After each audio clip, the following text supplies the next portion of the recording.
वो गाना भी है, पानी में आग लगाए, तो वो सोडियम का ही काम है दोस्तों, और कोई भी ऐसा नहीं है जो पानी में आग लगा सकता है।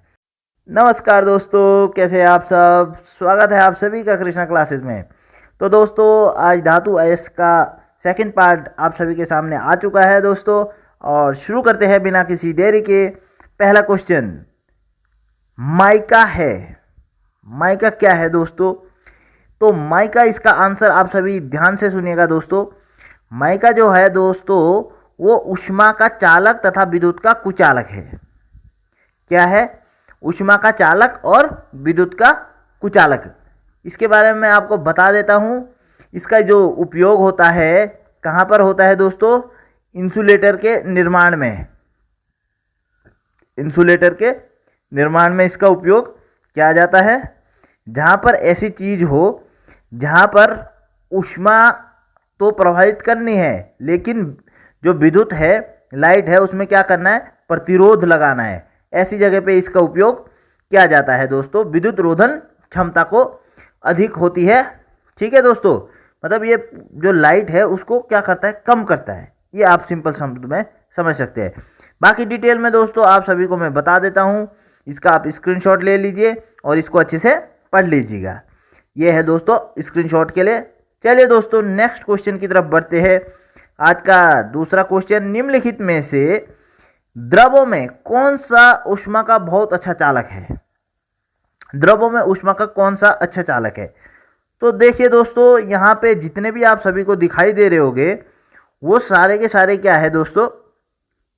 ये देखिए, बेंजीन, पानी, ईथर, पारा, ये सारे के सारे क्या है दोस्तों?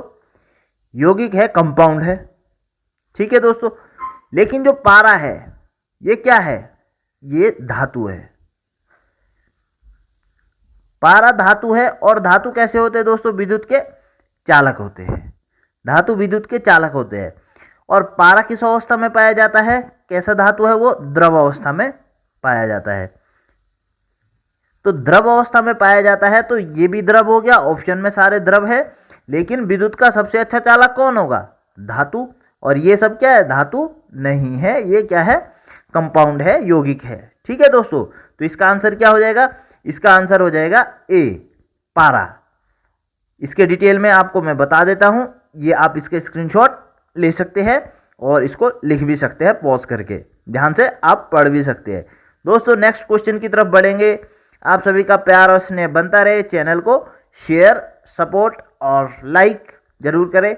सब्सक्राइब जरूर करना दोस्तों, क्योंकि सब्सक्राइब से बेल आइकॉन ऑन करके डेली मेरे अपडेट आप सभी तक पहुंचते रहेंगे और आपको साइंस में नई ऊंचाइयों तक लेते रहेंगे।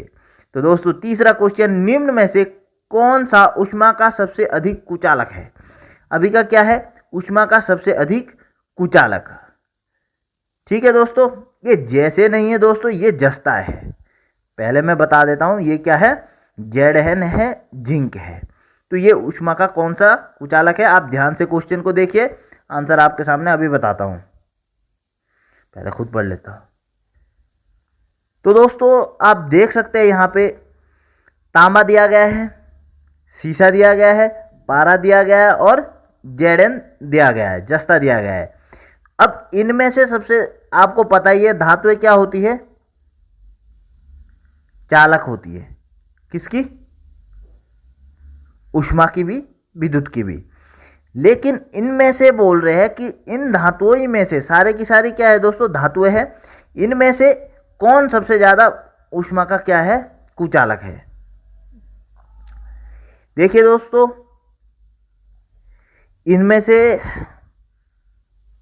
यहां पे दोस्तों जो पारा है उसका, पारा जो है, पारा का मैं आपको चालकता बता देता हूं, 8.31 WMK। ठीक है दोस्तों, और जो सीसा है, सीसा का कितना रहता है? इसका रहता है 34.7 ये रहता है। सीसा का कितना रह गया? देखो तांबा और जस्ता का तो बहुत हाई रहता है चालकता, इसका भी ज़्यादा है, इसका भी ज़्यादा है, लेकिन इन दोनों का, दोनों है धातु है, लेकिन इसका कितना रहता है? 34 और इसका 8 के आसपास रहता है। ठीक है, तो इसमें बोल रहे कौन सा सबसे अधिक कुचालक है। तो कुचालक मतलब जिसमें चालकता कम होगी, तो वो क्या कहलाएगा, कुचालक। तो क्या होगा इसका आंसर, सी होगा। और अभी तक हमने ऊपर पढ़ा था कि भाई सबसे अधिक चालक क्या है, चालक मतलब जिसमें चालकता होगी, चालकता है, तो इसका आंसर क्या हो गया, इसका आंसर हो गया पारा। लेकिन इनमें इतनी भी चालकता नहीं है पारा के बराबर, इसलिए ये इनमें से सबसे अधिक चालक है। लेकिन इनमें पारा से ज्यादा चालकता है, इसलिए ये क्या है, ये कुचालक है यहाँ पे। आई होप आप सभी को समझ आ गया होगा। और ऐसे ही क्वेश्चन ज़्यादातर कंफ्यूज करने के लिए बच्चों को डाल दिए जाते हैं, क्योंकि पारा एक ऐसा कंडीशन रहता है जो चालक तो है लेकिन बहुत ही कम चालक है, इसलिए उसको कुचालक बोल देते हैं। भाई सबसे अधिक कुचालक कौन सा है, तो आप सभी लोग क्या कौन सा लगाएंगे, ई लगाएंगे, उपयुक्त में से कोई नहीं। तो उपयुक्त में से कोई नहीं, इसका आंसर गलत है। इसका आंसर क्या है, पारा, जो सबसे कम चालक है उसी को एक्चुअली में क्या बोल रहे हैं, अभी कुचालक बोल रहे हैं। बाकी तांबा, सीसा और जस्ता, जेड है ना ये जस्ता, ये क्या है, ज़्यादा चालक है एज कंपेयर टू पारा के। चलिए आगे बढ़ेंगे दोस्तों, ये आप इसका स्क्रीनशॉट ले सकते हैं।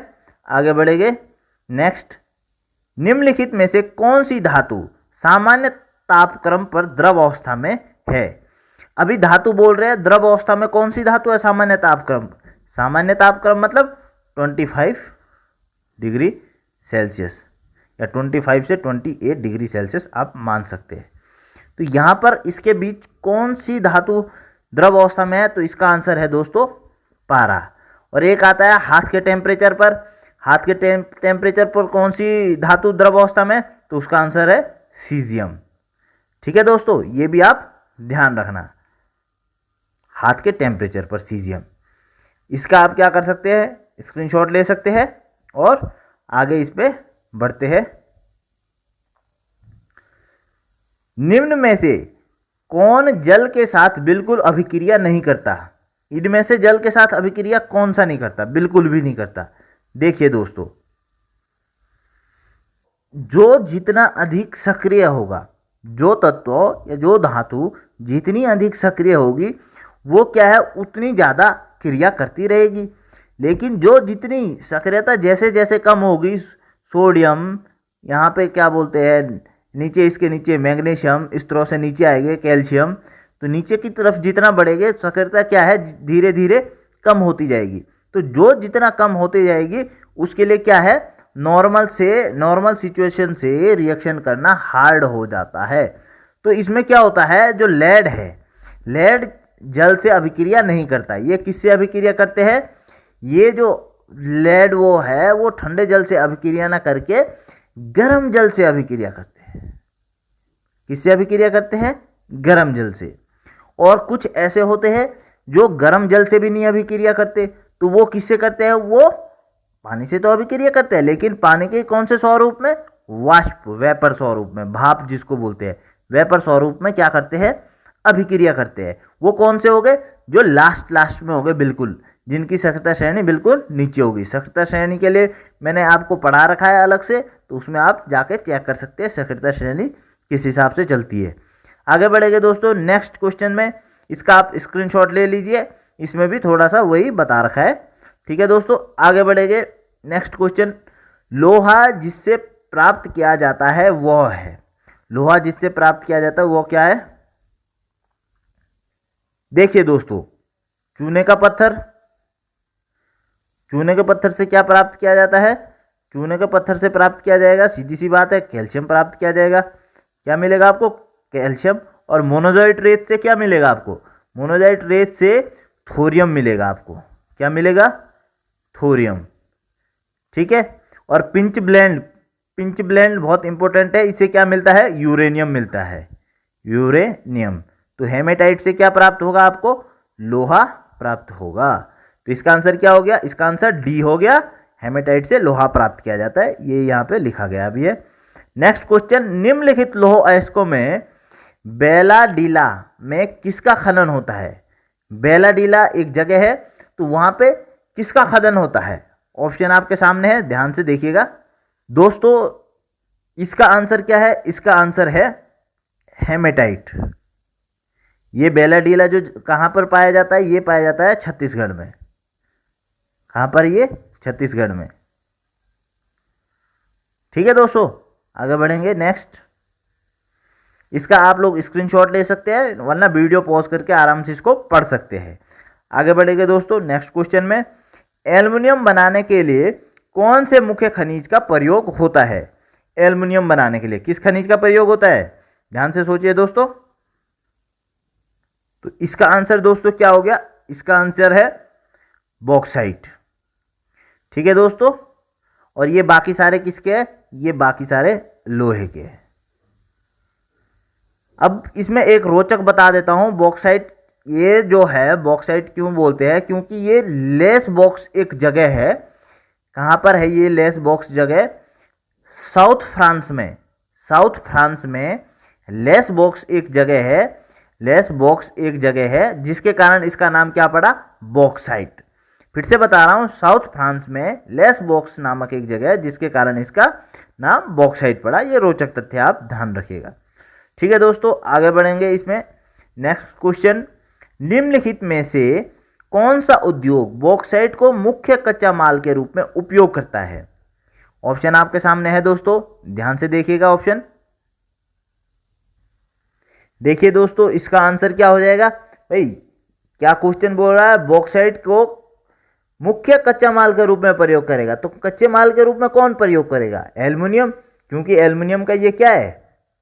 खनिज है, अयस्क इसका है। ठीक है, एल्युमिनियम का अयस्क है बॉक्साइट। ठीक है, तो बॉक्साइट क्या करेगा? इसको कच्चे माल के रूप में प्रयोग करेगा। सिंपल सी बात है। आगे बढ़ेंगे दोस्तों, इसका स्क्रीनशॉट आप ले लीजिए। आगे बढ़ेंगे दोस्तों, निम्नलिखित में से क्या जल से हल्का होता है? बहुत ही इंपॉर्टेंट क्वेश्चन है दोस्तों, जो जल से हल्का होता है। कौन सी चीज जल से हल्का होती है दोस्तों? ध्यान से देखिएगा।